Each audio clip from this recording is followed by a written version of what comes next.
Why the Germans feared Patton more than any Allied commander.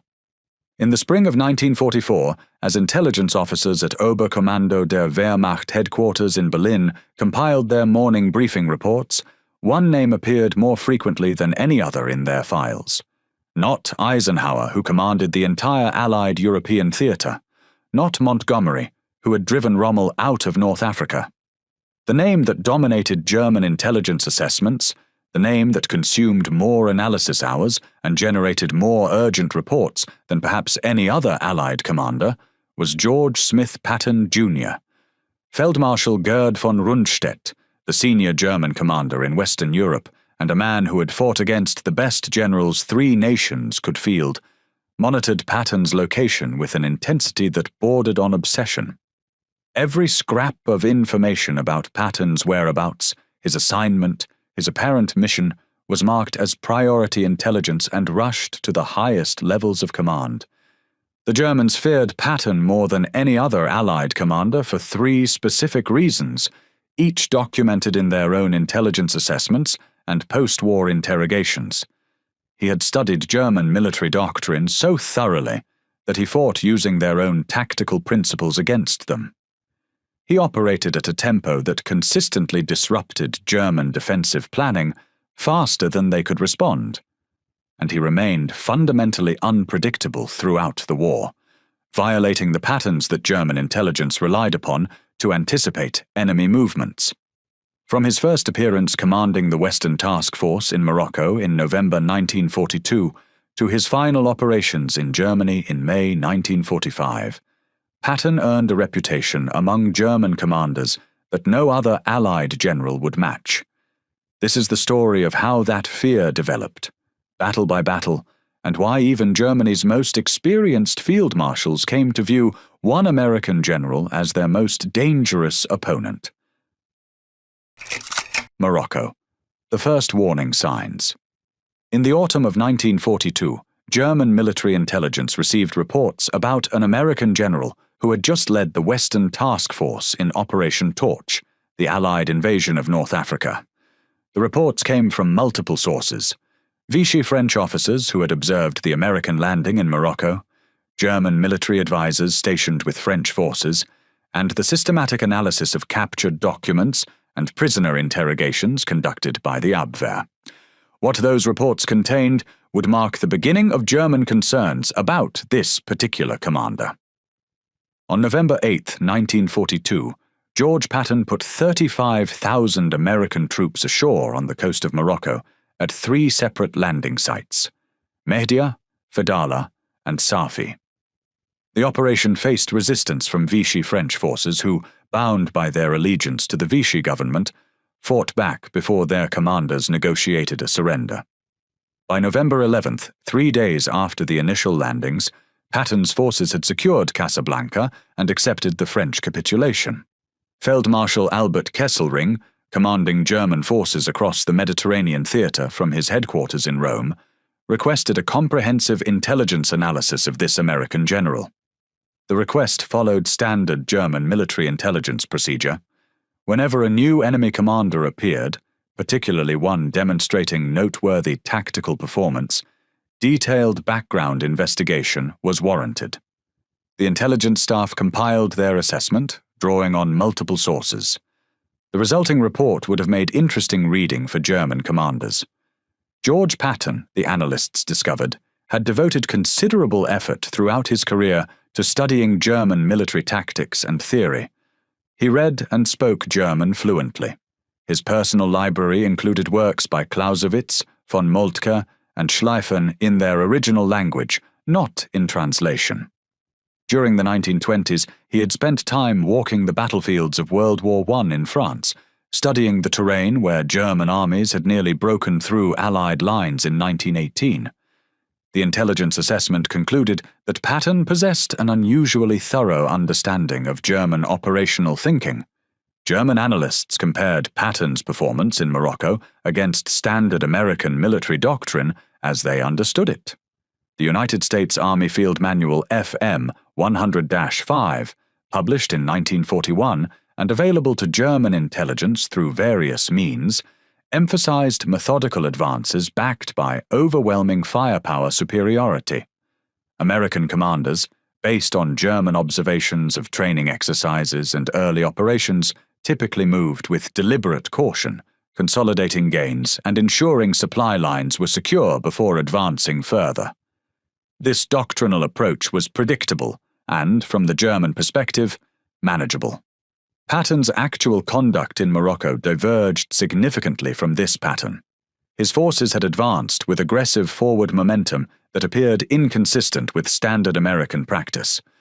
The timeline spoke for itself. 3 days from landing to securing a major port city against opposition. German intelligence officers, trained to identify patterns and assess capabilities, noted this discrepancy in their reports. At some point during that winter of 1942-43, these reports would have reached desks in Berlin, where officers reviewed intelligence assessments from all theaters. The exact conversations that took place in those offices are not recorded, but the subsequent allocation of intelligence resources tells its own story. German intelligence began tracking Patton more closely. His name entered the watch lists. The foundation was being laid for what would become, over the following 2.5 years, an intensive effort to monitor and predict the movements of one American general. The German military culture placed high value on studying enemy commanders. They had refined this practice over decades, understanding that individual leadership often made decisive differences in battle outcomes.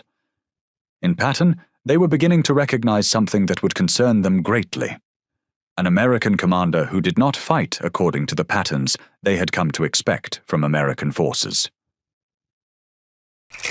Tunisia, from defeat to capability. On February 14, 1943, German forces under Generaloberst Hans-Jürgen von Arnim launched an offensive through the Kasserine Pass in Tunisia. The attack represented the first major ground combat between German and American forces in the European theater. For the inexperienced American units positioned in the pass, the encounter proved catastrophic. German tanks and infantry broke through defensive positions. American soldiers, many seeing their first combat, retreated in disorder. Equipment was abandoned on the battlefield. Unit cohesion collapsed. By February 25th, when the offensive concluded, the United States had suffered approximately 6,000 casualties in killed, wounded, and captured personnel. German commanders observed the aftermath with professional interest. The performance of American forces at Kasserine confirmed certain preconceptions about American military capabilities. Individual soldiers appeared adequately trained and equipped, but leadership at the tactical and operational levels had proven inadequate. Unit coordination was poor. The response to German tactical maneuvers lacked coherence. These were the observations that German intelligence officers documented in their reports, flowing back through command channels to Berlin and to General Feldmarschall Erwin Rommel's headquarters. The question German commanders now considered was how the Americans would respond to this defeat.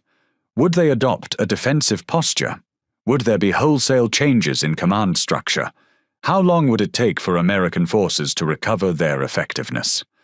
On March 6, 1943, George Patton assumed command of the Second Corps, the American formation that had been shattered at Kasserine.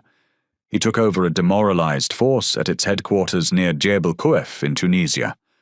Within a remarkably brief period, German intelligence began reporting changes in American tactical behavior. The transformation occurred with surprising rapidity. By late March, approximately 2 to 3 weeks after Patton's assumption of command, German reconnaissance units were encountering different responses from American forces. Patrol activity had intensified. American units were conducting more aggressive probing operations. Tactical coordination appeared significantly improved. The defensive posture that characterized American operations immediately after Kasserine was being replaced by something more active. German intelligence officers tasked with monitoring American forces would have been comparing current observations against their baseline assessments from earlier in the campaign. The reports they compiled during this period noted these behavioral changes. More significantly, The analysts recognized that these were the same units, the same soldiers who had performed so poorly at Kasserine. Personnel replacements and equipment resupply could not account for such rapid improvement in tactical effectiveness. The analytical conclusion that emerged from German intelligence assessments pointed to a change in leadership as the primary explanation. This interpretation aligned well with German military culture and doctrine, which placed enormous emphasis on the quality of command. German officers understood from their own experience and training that capable leadership could transform the performance of military units far more rapidly than any amount of additional equipment or manpower. General Feldmarschall Rommel's personal diary entries from March 1943, later examined by historians, contain observations about improved American performance. While Rommel did not attribute this change to Patton specifically in his diary entries available to us, he did note that American forces had become noticeably more capable in a short time frame. German intelligence reports from the period, now part of the historical record, similarly documented increased effectiveness of the Second Corps during this time frame. For German intelligence officers studying the situation in Tunisia during late March and early April 1943, a pattern was becoming evident. An American commander had taken over a defeated force and had restored its combat effectiveness within weeks. This represented exactly the kind of capable enemy leadership that German doctrine taught commanders to identify and track carefully. Sicily. Operational audacity. July 10, 1943, marked the beginning of Operation Husky, the Allied invasion of Sicily. The operational plan assigned British Field Marshal Bernard Montgomery's 8th Army the primary role, advancing up the eastern coast of Sicily toward the strategically vital port city of Messina. General George Patton's 7th Army received the supporting mission of protecting Montgomery's left flank and securing the western portion of the island. Within the context of Allied command relationships and planning, this represented a secondary role. Patton's execution of his assigned mission diverged significantly from what the operational plan anticipated. Rather than maintaining a static defensive posture on Montgomery's flank, he drove his forces westward across Sicily with considerable momentum. By July 22, 12 days after the initial landings, American forces under Patton's command had captured Palermo on the northwestern coast of the island. He then redirected his axis of advance eastward, moving along Sicily's northern coastline toward Messina. On August 17, 1943, soldiers from the American 7th Army entered Messina. Patton's forces had covered approximately 200 miles across difficult Sicilian terrain in 39 days of active combat operations, arriving at the strategic objective ahead of Montgomery's 8th Army, which had been assigned the direct approach to that city. For German defensive forces on Sicily, primarily the 15th Panzergrenadier Division and the Hermann Göring Panzer Division, Patton's westward drive, followed by his rapid advance along the northern coast, created operational complications. The German plan for Sicily, once the Allied invasion made the island untenable, called for a fighting withdrawal to the Strait of Messina and an evacuation to mainland Italy. Operation Lehrgang, the German evacuation operation, was designed as a methodical, phased withdrawal that would preserve German combat power for the defense of Italy. The American advance from the west compressed the German evacuation timeline. Units that had anticipated conducting gradual withdrawals over several days found their time available significantly reduced. Some German forces discovered their planned routes to evacuation points were threatened or cut off by the American advance, forcing them to take alternate routes or abandon heavier equipment that could not be moved quickly enough. The German evacuation of Sicily ultimately succeeded in withdrawing approximately 40,000 German troops, along with substantial quantities of equipment across the Strait of Messina to the Italian mainland.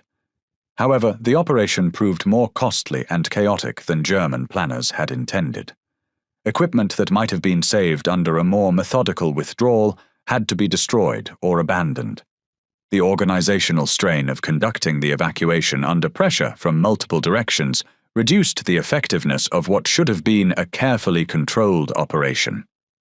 German after-action assessments of the Sicily campaign, compiled by Wehrmacht staff officers for distribution through military channels, provide insight into how German commanders were beginning to view Patton's operational methods.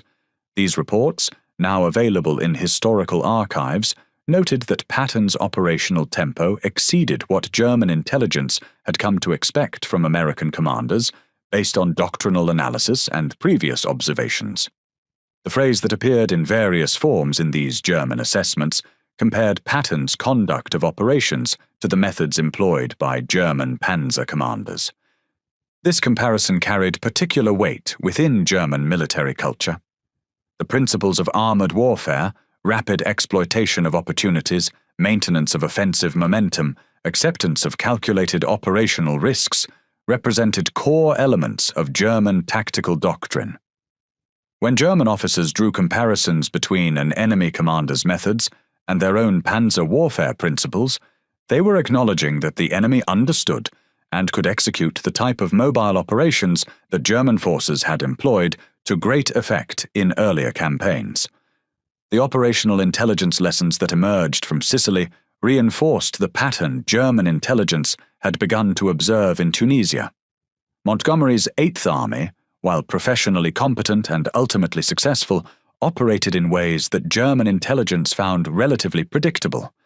The methodical, carefully planned advances allowed German commanders time to assess British intentions and arrange defensive responses.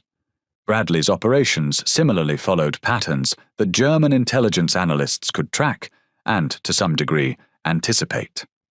Patton presented a different analytical challenge: his willingness to exceed his assigned role, his rapid exploitation of success in the drive to Palermo, and his sustained offensive momentum along the northern coast demonstrated an operational approach that was both more aggressive than American doctrine typically prescribed and more difficult for German intelligence to predict with confidence. The political crisis. In early August 1943, at the height of the Sicily campaign's success, George Patton visited 2 evacuation hospitals where wounded soldiers were being treated. The events that occurred during those visits would create a political crisis that nearly ended his military career. On August 3, 1943, at the 93rd Evacuation Hospital, Patton encountered Private Charles H. Cool. The soldier had been diagnosed by medical personnel with what was termed psychoneurosis anxiety state, a condition recognized by military medicine as a legitimate psychiatric response to combat stress.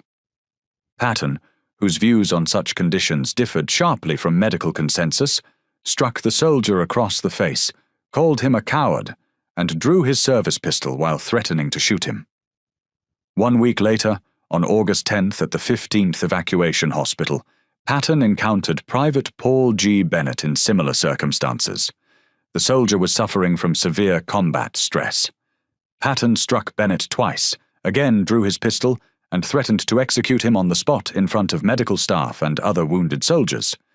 Initially, news of these incidents remained confined to those who had witnessed them and the reporters who learned about them through their contacts with medical personnel and soldiers. Journalists including Demarie Bess, Merrill Mueller, and Al Newman became aware of what had occurred, but agreed, after consultation among themselves and with military authorities, to suppress the story temporarily. This agreement held until November 1943, when radio commentator Drew Pearson broadcast the story to the American public. The public response was immediate and severe. Members of Congress demanded Patton's removal from command. Newspaper editorial boards across the United States published columns questioning his fitness to lead American soldiers. The general, who had just completed a highly successful campaign in Sicily, faced the realistic possibility of being relieved of command and sent back to the United States in professional disgrace. General Dwight D. Eisenhower, as Patton's superior officer and commander of Allied forces in the Mediterranean, faced a difficult decision. He issued a formal reprimand to Patton, one of the most severe official rebukes that could be delivered to a general officer. Eisenhower required Patton to make personal apologies to Private Cool and Private Bennett, to the medical personnel who had witnessed the incidents, and to every unit serving under his command in 7th Army.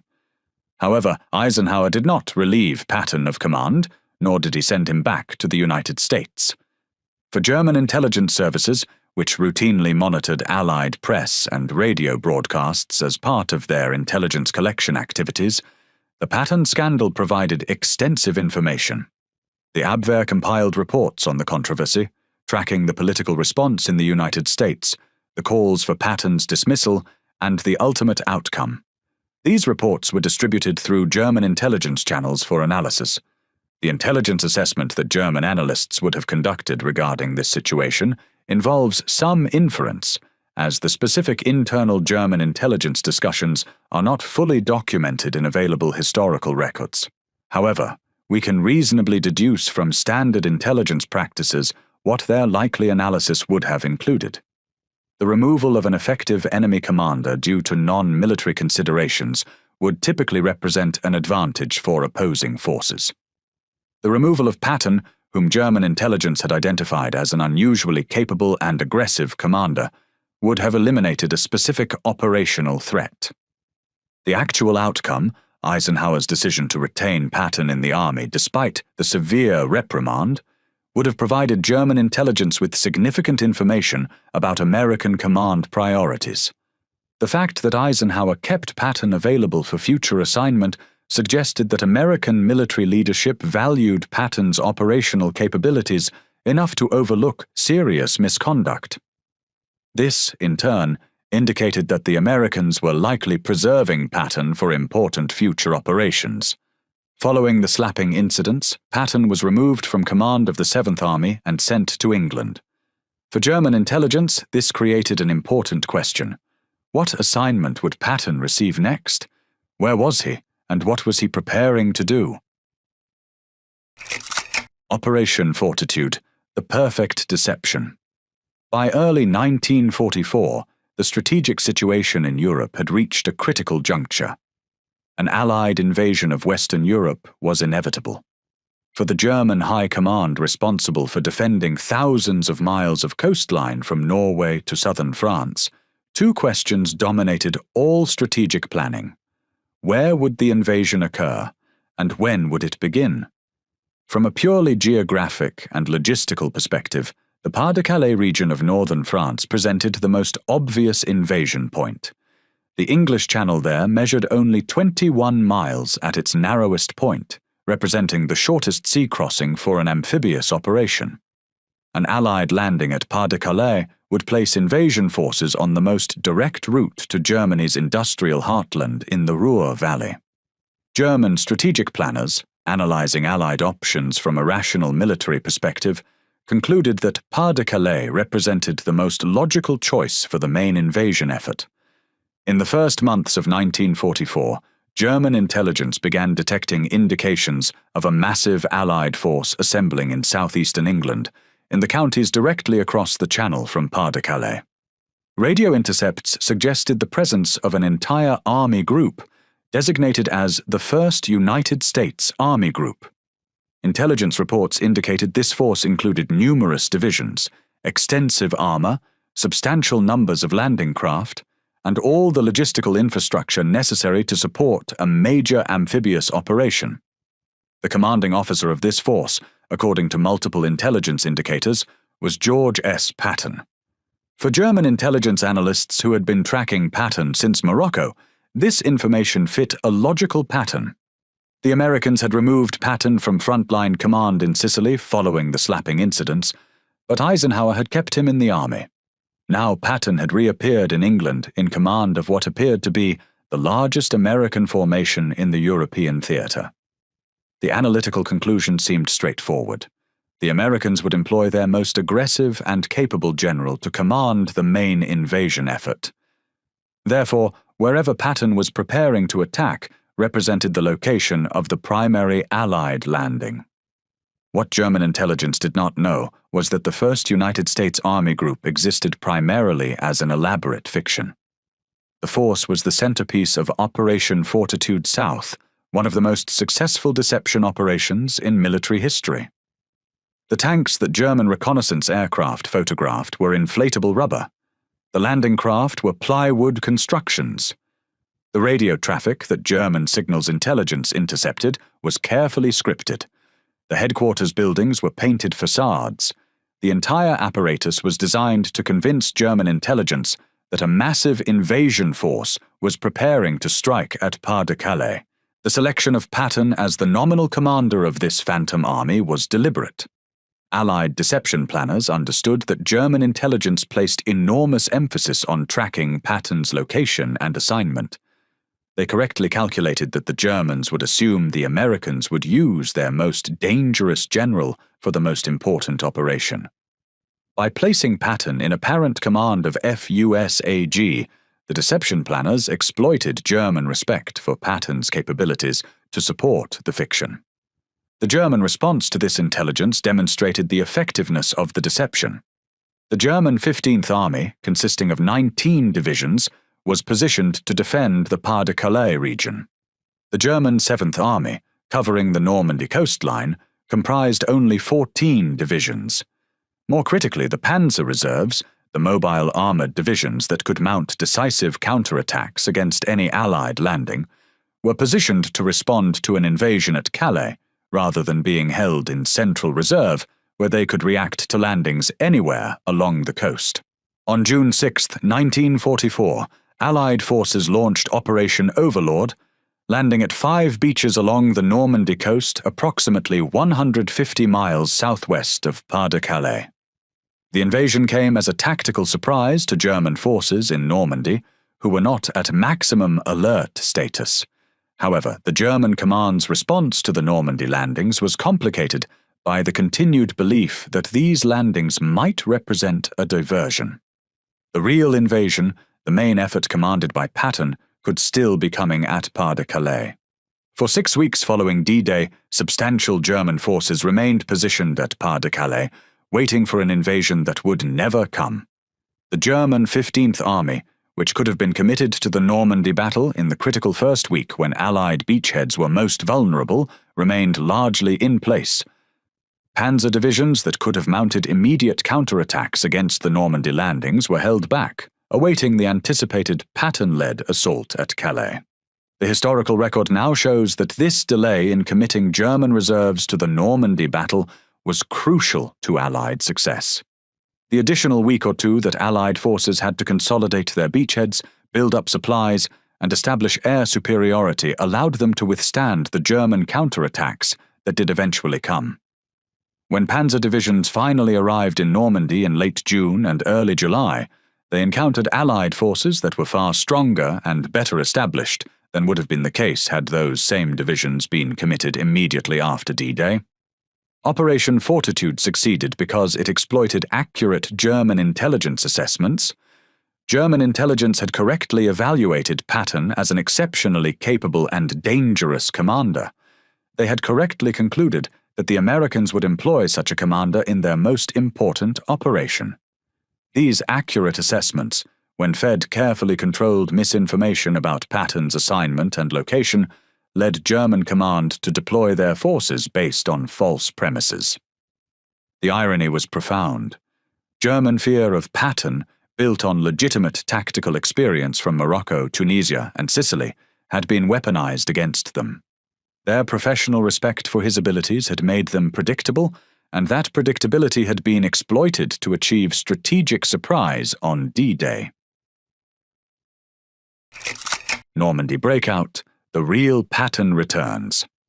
On August 1, 1944, George Patton officially assumed command of the United States Third Army and entered combat operations in Normandy. The Ghost Army commander became real again, and German forces were about to experience firsthand what they had been anticipating for months. The context for Third Army's activation was Operation Cobra, the First Army offensive that had begun on July 25th. General Omar Bradley's forces had achieved a breakthrough west of St. Lo, creating a gap in German defensive lines. On August 1st, Third Army became operational with the mission of exploiting that breakthrough. What followed demonstrated exactly why German intelligence had devoted such resources to tracking Patton. In the first week of August, Third Army's 8th Corps under Major General Troy Middleton drove westward into the Brittany Peninsula. The objective was to capture the Brittany ports, Brest, Lorient, and Saint-Nazaire, which Allied planners needed for logistical support. Rennes, a major road junction in eastern Brittany, fell to American forces on August 4th. However, even as one corps drove west, Patton was redirecting the main weight of his army eastward. Third Army's 15th Corps, commanded by Major General Wade Hayslip, drove toward Le Mans, while 12th Corps and 20th Corps pushed east and southeast. Le Mans, a critical road and rail junction, fell to American forces on August 8th. In 1 week of operations, Third Army had advanced over 200 miles from its starting positions, conducting combat operations across a front of extraordinary width. For German 7th Army, attempting to maintain cohesive defensive positions, Third Army's operations created cascading crises. German units that had established defensive lines found American forces bypassing their positions and appearing in their rear areas. Supply routes were cut, command posts were threatened, communications between higher headquarters and frontline units were disrupted. The German command structure in western France was not being systematically destroyed by frontal assault. It was disintegrating because the front line was moving faster than German units could relocate, or German intelligence could track. The German High Command's response to this crisis was Operation Lüttich, a counterattack launched on August 7th near the town of Mortagne. Hitler had ordered this offensive with the objective of cutting Third Army's supply lines at Avranches, the hinge point through which all of Third Army's supplies were flowing. The attack committed significant armoured forces, including the 2nd SS Panzer Division and the 1st SS Panzer Division. By August 13th, the counterattack had failed completely, stopped by American ground forces and devastated by Allied air attacks. The failure of the Mortagne counterattack created an opportunity for a decisive encirclement of German forces in Normandy. Canadian First Army was pushing south from Caen in the north. British Second Army was applying pressure from the west. American First Army was pushing east, and Third Army was swinging north. Most of the German 7th Army and 5th Panzer Army were now in a potential pocket with limited routes of escape to the east. Falaise, destruction of an army. By mid-August 1944, German forces in Normandy faced encirclement. The geographical situation placed most of the German 7th Army and elements of 5th Panzer Army in an area between Argentan in the south and Falaise in the north, with Allied forces converging from multiple directions. The gap between American forces approaching from the south and Canadian forces fighting south from Falaise represented the primary escape route for German forces attempting to withdraw eastward. On August 13, 1944, the American 15th Corps under Major General Wade Hayslip reached the town of Argentan. Canadian forces were fighting their way south toward Falaise, approximately 15 miles north of Argentan.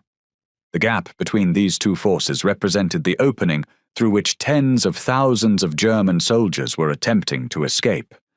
A controversy emerged at this juncture that remains debated by military historians. The boundary between army groups placed Falaise in the Canadian sector of operations. Patton requested permission from General Bradley to advance north beyond Argentan to close the gap and complete the encirclement. Bradley denied this request, concerned about the possibility of friendly fire incidents if American and Canadian forces met in the confusion of mobile combat. Patton's diary entries from this period, available in historical archives, express his frustration at being halted when he believed complete encirclement was achievable. The gap between Allied forces finally closed on August 19th to 21st, though the exact dates vary depending on which sector of the pocket is being examined. By the time the encirclement was complete, some German forces had escaped through the gap. However, the casualties and equipment losses suffered by German forces in what became known as the Falaise Pocket were catastrophic. Documented German casualties in the Falaise Pocket include approximately 50,000 soldiers captured and an estimated 10,000 killed. These numbers represent a significant portion of the combat strength of two German armies. Even more devastating from an operational perspective were the equipment losses.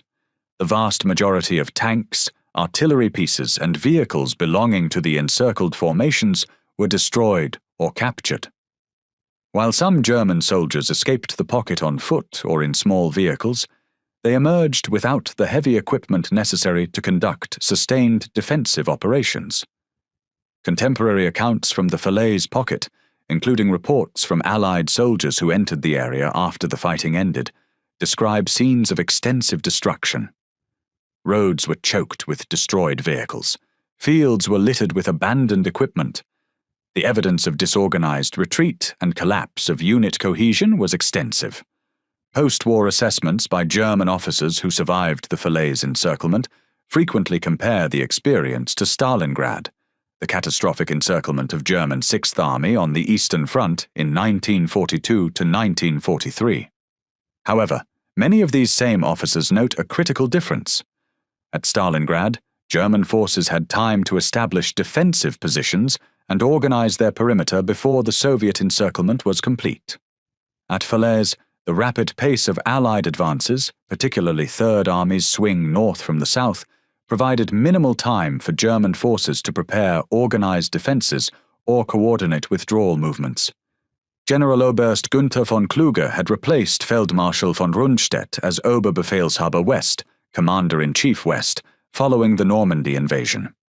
In his reports to Hitler during mid-August, von Kluge described the situation facing German forces in increasingly desperate terms. The Allied forces, particularly Third Army, could not be stopped with available German resources. Von Kluge committed suicide on August 19, 1944, while traveling back to Germany after being relieved of command.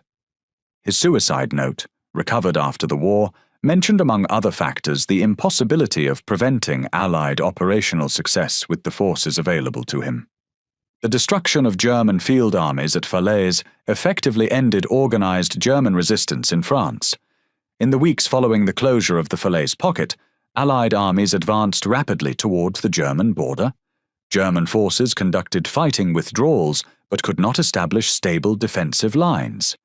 The loss of equipment at Falaise meant that even units that escaped encirclement lacked the tanks, artillery, and transport necessary to conduct effective defensive operations. The German verdict. Following Germany's surrender in May 1945, Allied intelligence services conducted systematic interrogations of captured German senior officers. These interviews were carried out by professional intelligence personnel and were designed to elicit candid military assessments rather than propaganda or post-war excuses. Among many subjects, Allied interrogators repeatedly asked German commanders how they evaluated their Allied opponents. One question appeared in various forms across these interrogations. Which Allied commanders did German officers most respect or fear?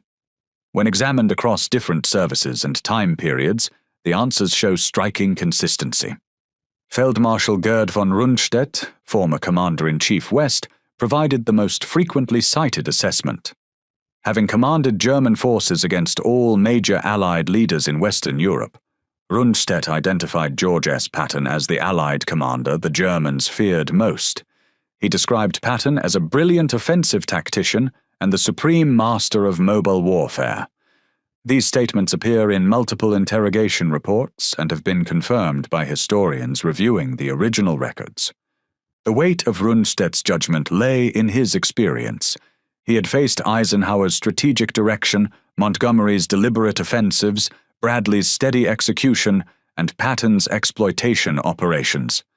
Based on direct operational experience, he concluded that Patton posed the greatest danger.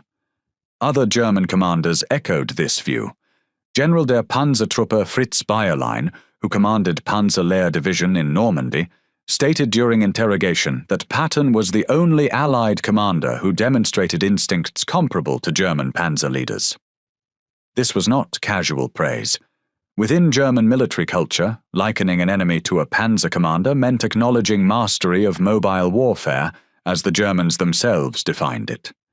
German panzer doctrine emphasized speed, relentless exploitation, acceptance of operational risk, and the use of shock to disrupt enemy command and control. These principles had underpinned German successes earlier in the war. When German officers said Patton fought like a panzer commander, they were recognizing that he understood and applied the form of warfare they regarded as most dangerous. Assessments of other Allied commanders were notably different. Bernard Montgomery was respected as capable and effective, but German officers consistently described his operations as predictable. His methodical preparation and preference for overwhelming force allowed German intelligence to anticipate his intentions. Several interrogations included variations of the remark, "We always knew what Montgomery would do next." Omar Bradley was judged competent and professional, but cautious. German commanders believed his adherence to doctrine made his decisions and movements easier to forecast. Dwight D. Eisenhower was acknowledged as an effective supreme commander, particularly for coalition management, but German interrogations focused far less on his operational skill than on those of field commanders. In contrast, German assessments of Patton consistently highlighted three interconnected traits. First, he understood German doctrine and operational thinking and applied those principles effectively. Second, he operated at a tempo that repeatedly disrupted German planning and decision-making. Third, he remained unpredictable, violating the patterns German intelligence relied upon to forecast enemy behavior. Patton's study of German military thought was well documented and noted by German officers themselves. His operational tempo consistently exceeded German expectations from North Africa through France and into Germany, forcing German commanders to react to situations that had already changed. His unpredictability compounded these effects, as he attacked when consolidation seemed logical, advanced despite logistical uncertainty, and accepted risks others avoided, often with decisive results. Taken together, these assessments explain why German officers feared Patton more than any other Allied commander. Their judgment was not shaped by myth or post-war legend, but by repeated operational encounters with a commander who understood their doctrine, moved faster than their planning cycles, and refused to behave as expected. Ardennes, the final demonstration. On December 16, 1944, German forces launched Operation Wacht am Rhein, known to the Allies as the Battle of the Bulge. 3 German armies, comprising 30 divisions, attacked through the Ardennes forest in Belgium and achieved complete tactical surprise. It was Germany's last major offensive in the West, committing its remaining armoured reserves in a desperate attempt to split Allied armies and seize Antwerp. The initial success was dramatic.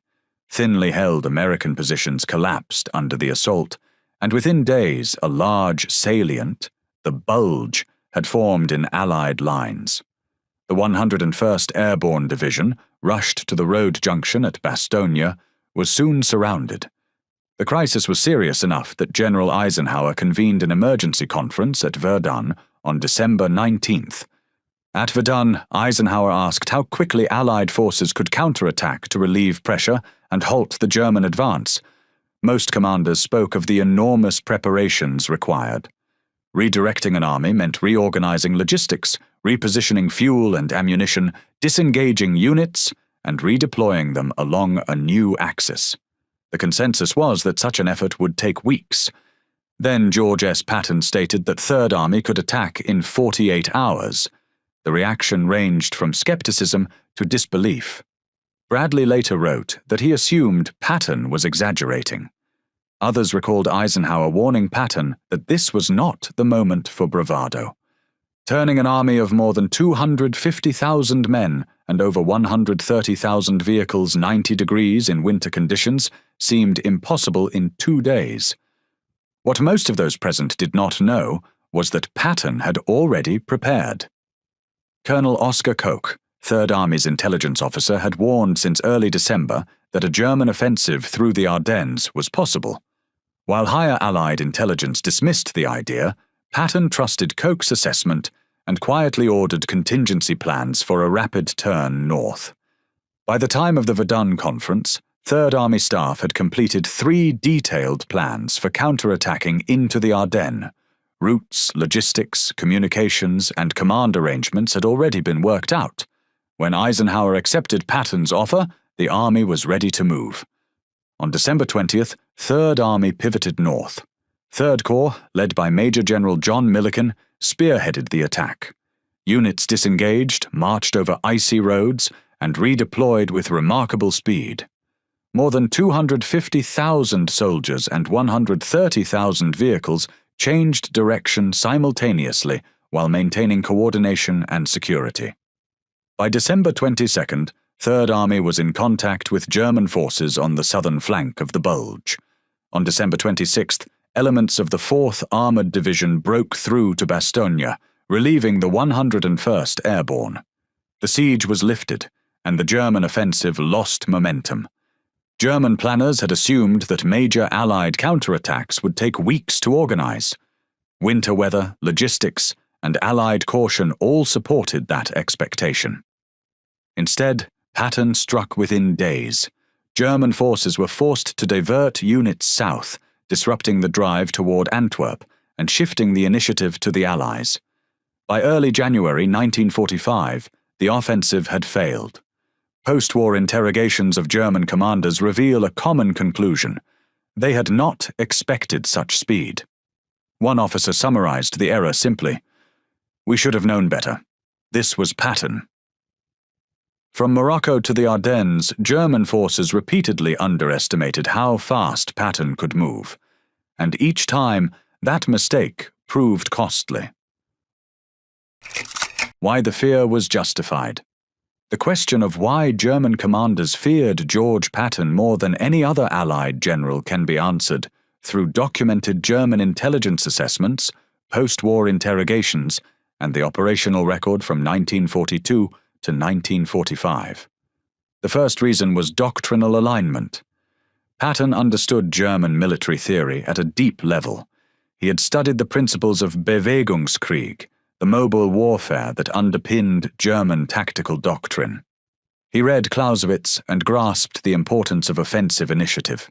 He understood Auftragstaktik, the delegation of mission-type orders, and the value of rapid envelopment emphasized by thinkers such as von Moltke and Schlieffen. When Patton conducted operations, German commanders recognized that he was applying their own doctrine against them. This understanding appeared repeatedly in practice. In North Africa, Patton emphasized rapid exploitation before defenses could solidify. In Tunisia, aggressive pressure disrupted German preparations. In Sicily, he maintained momentum even when officially assigned a secondary role. In France, he exploited the Normandy breakout with deep, fast advances that closely resembled German panzer doctrine. At every level, Patton demonstrated an intuitive grasp of principles German officers had been taught for decades. German intelligence assessments reflected this recognition. When officers wrote that Patton fought like a panzer commander, they were not using metaphor. They meant that he understood and applied the same operational logic they considered most effective. The second reason was operational tempo. Long before theorists later described decision cycles such as the OODA loop, Patton instinctively operated inside the enemy's decision-making process. His forces acted faster than German commanders could observe, orient, and respond. This pattern appeared in every campaign. In North Africa and Tunisia, German responses lagged behind rapidly changing American actions. In Sicily, evacuation timelines were compressed by faster-than-expected advances. In France, defensive lines were overtaken before they could be fully established. Even during the Ardennes campaign, German planning was disrupted by American countermoves that came far earlier than anticipated. German commanders found themselves reacting to situations that no longer existed. This tempo was deliberate. It reflected Patton's willingness to accept risk, his understanding of logistics, and his relentless pressure on subordinates to maintain momentum. The third reason was unpredictability. German intelligence relied heavily on identifying patterns in enemy behavior. Many Allied commanders operated within recognizable doctrinal frameworks, allowing German planners to anticipate their actions. Patton did not. He attacked when consolidation seemed logical. He advanced despite logistical uncertainty. He altered his approach between campaigns and sometimes within them. As a result, German intelligence forecasts regarding Patton were frequently wrong. Commanders prepared for contingencies that never materialized while being surprised by actions they had not expected. These three factors, doctrinal understanding, operational tempo, and unpredictability, reinforced one another. Patton knew what German commanders expected and deliberately violated those expectations. His speed reduced their ability to adjust. His unpredictability made every delay more costly. Other Allied commanders possessed elements of these traits. Montgomery demonstrated careful planning and doctrinal awareness. Bradley showed professional competence and steady execution. But only Patton consistently combined all three. Feldmarschall von Rundstedt's judgment that Patton was the most dangerous Allied commander was not post-war exaggeration. It was a professional assessment formed through sustained combat experience. Across North Africa, Sicily, France, Belgium, and Germany, Patton repeatedly validated German fears through results. He was feared not because of reputation, but because his performance confirmed every concern German intelligence had raised. The lessons of combat. The historical record of German fear of George Patton offers insights that extend beyond the specific campaigns of World War II. The story illuminates fundamental aspects of military operations, command effectiveness, and the role of individual leadership in modern warfare. The immediate operational impact of German concerns about Patton shaped several critical moments of the war. Operation Fortitude succeeded in deceiving German intelligence about Allied invasion plans, specifically because German commanders believed Patton would command the main invasion effort. Their accurate assessment of his capabilities, when fed false information about his assignment and location, led them to position substantial forces at Pas-de-Calais, while the actual invasion struck Normandy. The 6 weeks that German reserves remained at Calais, waiting for Patton's Phantom Army, allowed Allied forces in Normandy to consolidate their beachhead under less pressure than would otherwise have been the case. The rapid Allied advance through France following the Normandy breakout owed much to Third Army's operational tempo. While multiple Allied armies participated in the liberation of France, Third Army's pace of advance and depth of penetration consistently disrupted German attempts to establish stable defensive lines. The destruction of German field armies at Falaise removed organized resistance that might have delayed Allied advances for weeks or months. The speed with which Patton responded to the German Ardennes offensive blunted Germany's last major attack and shortened the final phase of the European war. Beyond these immediate tactical and operational effects, the German experience fighting Patton influenced post-war military thinking. The United States Army's development of air-land battle doctrine in the 1980s incorporated principles that Patton had demonstrated in practice. The importance of operational tempo, the value of deep operations that disrupted enemy command and control, the effectiveness of combined arms operations conducted at high speed. While air-land battle doctrine drew on many sources, the lessons of Third Army's operations in 1944–45 provided practical validation of theoretical concepts. The story also illuminates the continued importance of individual leadership in modern warfare. The conventional wisdom in the 1930s and early 1940s suggested that industrialized warfare between major powers would be decided primarily by material factors: industrial capacity, technological superiority, numerical advantage. Individual commanders would still matter, this thinking suggested. but less than in previous eras when smaller armies led by individual generals could maneuver for decisive advantage. Patton's career demonstrated that even in mechanized industrial warfare with millions of soldiers and thousands of tanks, individual leadership could still produce decisive effects. The same American soldiers who had been defeated at Kasserine Pass in February 1943 became an effective fighting force within weeks under different leadership. The Third Army that advanced across France in August 1944 consisted of divisions that other commanders could have led, employing equipment that was available to any American formation. What made Third Army's performance distinctive was primarily the leadership that directed its operations.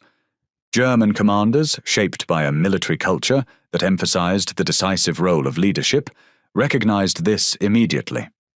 They understood from their own experience that commanders made crucial differences in operational effectiveness. Their professional assessment of Patton acknowledged that he represented exactly the kind of enemy leadership that was most dangerous, someone who understood warfare at both theoretical and practical levels, who could inspire maximum performance from his forces, and who could operate at a tempo that disrupted enemy planning. The fact that this assessment came from the enemy rather than from friendly sources gives it particular credibility. German commanders had every incentive to provide honest, accurate evaluations of Allied capabilities. Their professional survival and the survival of their soldiers depended on understanding enemy strengths and weaknesses clearly. When German generals stated in post-war interrogations that Patton was the Allied commander they most feared, they were providing professional military judgments based on direct experience. These judgments have been validated by subsequent historical research. As archives have been opened and documents have become available, historians have been able to compare German wartime assessments with the full operational record. The consistency between what German intelligence reported during the war and what the historical record now shows confirms that German assessments, while occasionally wrong in details, were generally accurate in their overall evaluation of Patton's capabilities and methods. The broader lesson concerns the nature of military effectiveness. Superior numbers and equipment matter, certainly, but they are not sufficient for decisive success. The quality of leadership, the speed of decision-making, the capacity to adapt to changing circumstances, and the ability to operate at tempo that disrupts enemy planning all contribute critically to operational effectiveness. Patton demonstrated all of these qualities consistently across multiple campaigns against a highly professional enemy. The fear he generated in German commanders was their recognition of this combination of capabilities. For students of military history and practitioners of military arts, the story of German fear of Patton provides case study material that remains relevant. The principles Patton employed, maintaining operational tempo, exploiting enemy weaknesses before they can be reinforced, accepting calculated risks to achieve decisive results, understanding enemy doctrine well enough to anticipate and counter enemy actions, remain valid in contemporary military operations. The specifics of technology and weaponry change, but the fundamental principles of effective military leadership that Patton demonstrated continue to appear in military education curricula worldwide. Conclusion: in the spring of 1944, German intelligence officers in Berlin devoted extraordinary resources to tracking one American general. By the time Germany surrendered in May 1945, they had accumulated extensive evidence about why that attention had been justified. George S. Patton had earned his reputation among German commanders through sustained performance across 30 months of nearly continuous combat operations.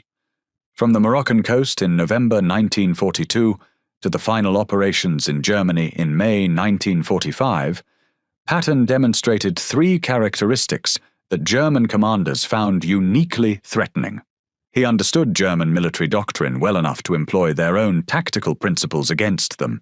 He operated at a tempo that consistently disrupted German defensive planning faster than German commanders could respond. And he remained fundamentally unpredictable, violating the patterns that German intelligence used to forecast enemy actions. These were not theoretical concerns or propaganda exaggerations. They were professional military assessments based on direct operational experience. When Feldmarschall von Rundstedt stated after the war that Patton was the Allied general the Germans feared most, he was providing a judgment based on having commanded against all major Allied generals and observing their operational methods firsthand. When General Bayerlin compared Patton to German panzer commanders, he was acknowledging that an enemy had mastered the type of mobile warfare that German doctrine considered most effective. The operational evidence supports these assessments. At Kasserine Pass, Patton transformed a defeated American force into an effective fighting formation within weeks. In Sicily, he conducted operations that compressed German evacuation timelines and forced costly improvisations. In France, his Third Army advanced at a pace that prevented German forces from establishing coherent defensive lines. At Falaise, the destruction of German field armies owed much to the rapid encirclement that Third Army's movements enabled. In the Ardennes, his 48-hour pivot north helped blunt Germany's last major offensive. Each of these operations, examined individually, demonstrates capable leadership and effective execution. Examined together across 30 months, they reveal consistent patterns: superior operational tempo, aggressive exploitation of opportunities, acceptance of calculated risks, and sustained offensive momentum. These patterns explain why German commanders devoted such extensive intelligence resources to tracking Patton and why they assessed him as uniquely dangerous among Allied generals. The historical significance extends beyond the specific battles. The German fear of Patton shaped their defensive dispositions, influenced their allocation of reserves, and created vulnerabilities that Allied forces exploited. Operation Fortitude succeeded in deceiving German intelligence, specifically because German commanders believed Patton would lead the main invasion effort. The resulting misallocation of German forces contributed materially to Allied success on D-Day and the subsequent consolidation of the Normandy beachhead. For contemporary students of military affairs, the story offers enduring lessons. Individual leadership matters, even in large-scale industrial warfare. Operational tempo can be decisive, creating situations where numerical or material superiority becomes less relevant. Understanding enemy doctrine enables more effective countermeasures. Unpredictability multiplies the effects of superior tempo and doctrinal understanding. These principles, demonstrated in practice by Patton's operations, remain relevant to military planning and execution. The ultimate validation of German fear of Patton comes from the historical record. German intelligence was not wrong to devote extraordinary attention to tracking him. German commanders were not exaggerating when they assessed him as their most dangerous opponent. The operational results, documented in archives and examined by historians over subsequent decades, confirm that Patton's methods consistently produced effects that disrupted German planning and forced German forces to fight under conditions of maximum disadvantage. Feldmarschall von Rundstedt's verdict stands supported by evidence. Patton was the supreme master of mobile warfare, the most dangerous Allied commander, the general German forces feared most. From the deserts of North Africa to the forests of the Ardennes, George Patton earned that assessment through professional competence, sustained performance, and operational results that validated every German concern about his capabilities. If you found this deep exploration of World War II history valuable, consider subscribing to our channel for more detailed historical analysis. We examine the great battles and commanders of history not through myth or legend, but through careful analysis of primary sources, intelligence documents, and the professional assessments of those who lived through these events. Subscribe to join a community of history enthusiasts who appreciate thorough, well-researched examinations of military history's most compelling stories. New videos analyzing different aspects of the Second World War appear every week, drawing on newly available archival materials and the latest historical scholarship. Click subscribe to ensure you don't miss future content exploring the battles, leaders, and decisions that shaped the modern world.